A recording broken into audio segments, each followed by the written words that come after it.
Donna Schwartz here from the Everything Saxophone podcast. We're at the NAMM Show 2023. All of our shows are sponsored by Rovna Products. I'm at the Theo Wani booth, and I just saw Grace Kelly in concert, and she blew everybody away. I'm so glad to have you back on the podcast. Thanks, Donna. It's great to see you. Yeah, she was amazing. In fact, your latest album is incredible. I love your Grace-ified version of Night in Tunisia. Thank you. It's just so good. Just buy the album. That's all I got to say. It was so incredible. Oh, appreciate that. That was a fun one to make. I produced that track, and the musicians who recorded on it threw down some really hot licks and riffs, and it's one of my favorite jazz songs. So we kind of wanted to change it up, add a cool dance beat. I'm glad you like it. It was so awesome. It was off the chart, and I love the way you Grace-ify things.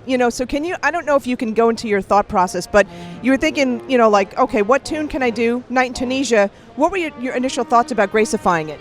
Yeah, so I usually like to find songs that really speak to me.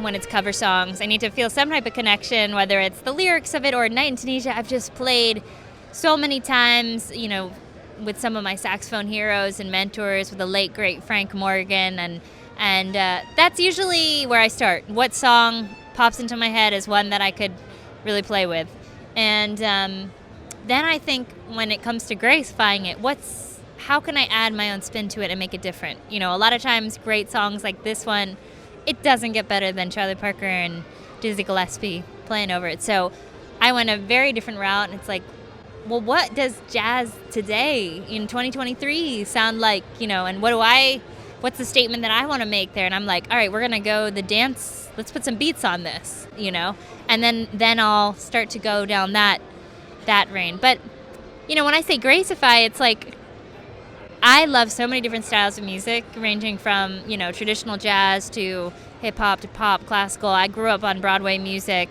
and so for me, I'm always trying to intake as much music as possible, and then when it's Grace-ified, it just kind of comes out. I don't think I try not to overthink it, but it usually has some beats, some grooves, some reharmonizations to it.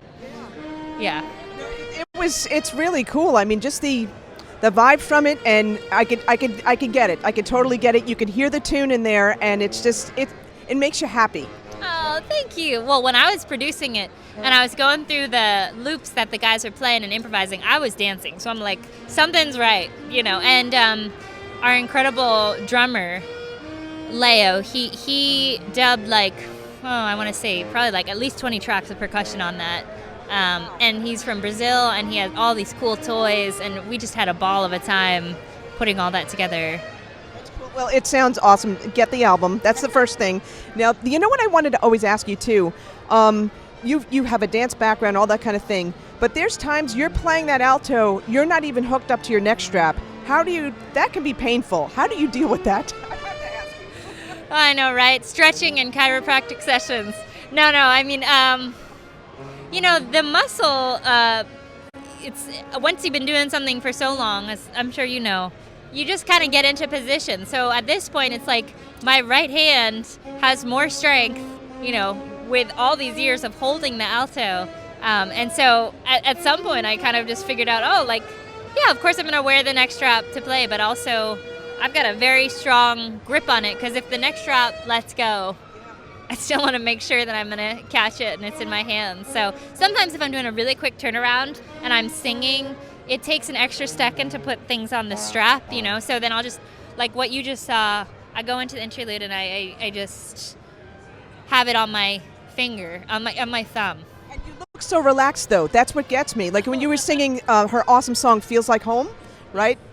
And it's such a great song. And, you just started off the solo, you played the solo, and then as you're, then you clip it on. That was so cool. Thank you. Well, stage performance techniques is something that I practice, and I always recommend for anyone who's, trying to engage with an audience and trying to put on a show. It's just like we practice our scales and arpeggios, I'm working with the mirror, I'm trying new things out, I'm recording things on the camera, looking at it, revising it, and something like that too. It's a very purposeful, I'm gonna swoop and grab it, and I really try not to make it look difficult, even if it does feel really awkward. Okay. So yeah, it's I I think of it just like practicing anything else, and I have a long ways to go with it, but it's definitely, I enjoy that part of performing too. That's actually great advice because most people don't talk about that, for sure. Now, one more thing I have to talk about because I was shocked by this. And my friend Matt Ambrose said, oh yeah, Grace is going to be stopping by the Theo Wane booth after her performance. I'm like, okay, that's interesting, but she plays Van Doren, and then I saw you performing, and she's playing a Theo Wane mouthpiece, so let's talk about that. Dun, dun, dun, dun. I've been loving these mouthpieces. Theo is an incredible craftsman, and I have been hearing about these mouthpieces from my friend Leo. We play in a band together, two saxy, and Leo is incredible in all the ways and has an amazing sound. So he's been talking about the Durga for a long time, but I have not been, I don't usually change gear very often, but when I got some of these mouthpieces to just try out, I was like, they are incredible to play.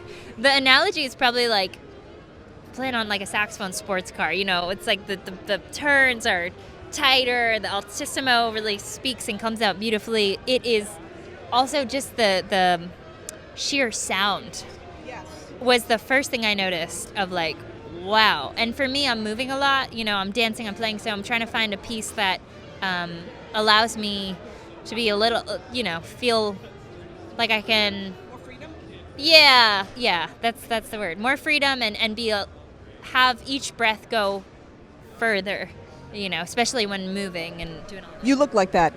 Because when I saw the performance, I'm not just making this up. I thought to myself, yeah, there's something definitely different. The presence, your sound's incredible anyway, but there was more presence to it. Your altissimo just soared, and I felt like you felt like you were more free on the stage. Oh, thank you. Yeah, it's pretty incredible the amount of sound and power that comes from, when I was changing from a Van Doren rubber mouthpiece and then trying these out. It's been super fun. Been really enjoying it. Well, like I said, you sound amazing as always. And listen, thank you for giving us some time here. I know you're busy. There's a whole bunch of people that I think want to talk to you, so I want to give you back to that. But it was so great to see you again. It's good to see you too. Yeah, thank you so much, and great to be with everyone here.